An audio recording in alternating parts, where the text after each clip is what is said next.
बिहार के एक गांव महुआटोली के बाहर पुराने आम और पीपल के पेड़ों के बीच एक टूटा फूटा झूला लटका हुआ था।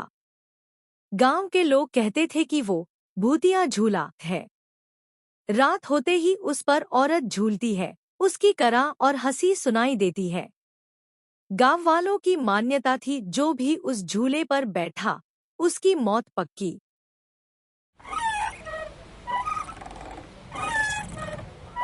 गांव में नए नए आए विनय और उसकी पत्नी रीमा को यह कहानी सुनाई गई। सुनो, उस रास्ते से कभी मत चलना, मुझे डर लगता है।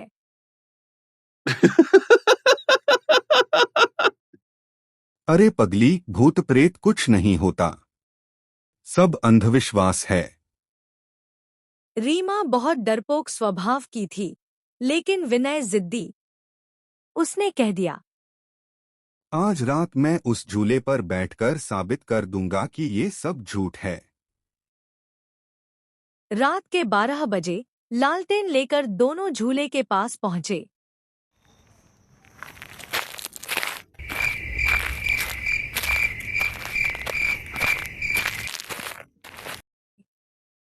चारों ओर अंधेरा और सन्नाटा था। झूला हवा के बिना भी हिल रहा था। रीमा कांप उठी।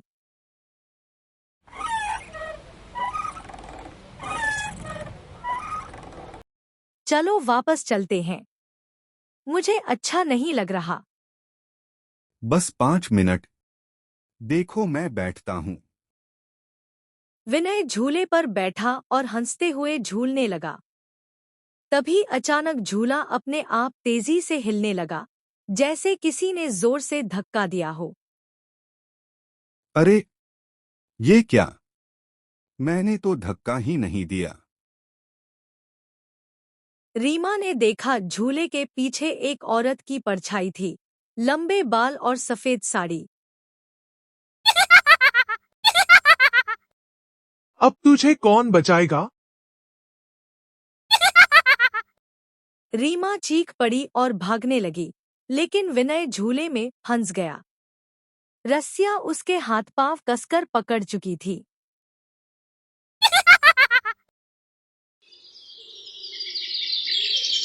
अगले दिन गांव में हंगामा मच गया।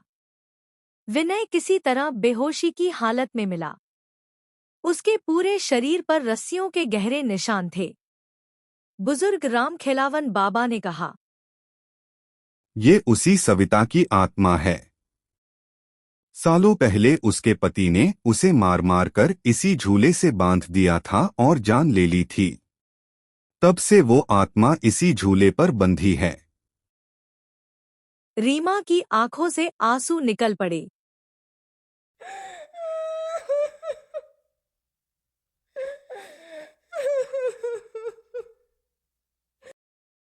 ये उसी सविता की आत्मा है। सालों पहले उसके पति ने उसे मार मार कर इसी झूले से बांध दिया था और जान ले ली थी।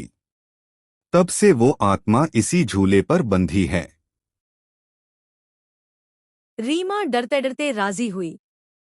रात को पूजा के बाद वह झूले के पास गई।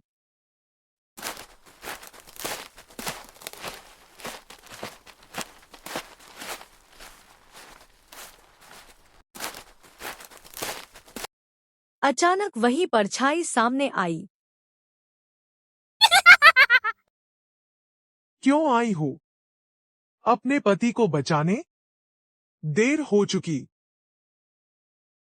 तुम्हारे साथ बहुत अन्याय हुआ बहन, लेकिन मेरे पति निर्दोष हैं, उन्हें छोड़ दो। आत्मा की आंखों में आंसू चमके। मुझे मेरे पति ने मार दिया। सबने चुपचाप देखा।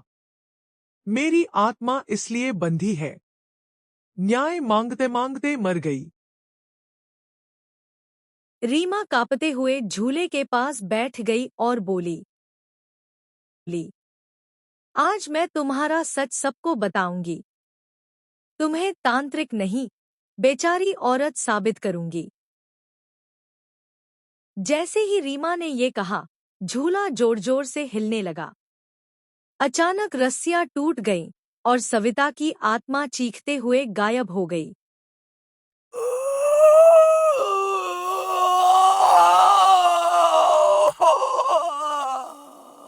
विनय उठकर होश में आ गया। गांव वालों ने अगले दिन चौपाल में सबके सामने सविता की आत्मा की सच्चाई स्वीकार की और उसकी याद में वहां पूजा करवाई। रीमा की हिम्मत के कारण विनय बच गया। विनय ने रीमा से कहा, तुम सही कहती थी। भूत होते हैं और उनका दर्द भी होता है। अब उस जगह पर मंदिर बन चुका था और गांव वाले कहते, भूतिया झूला अब नहीं है, वहां अब सविता माता की कृपा है।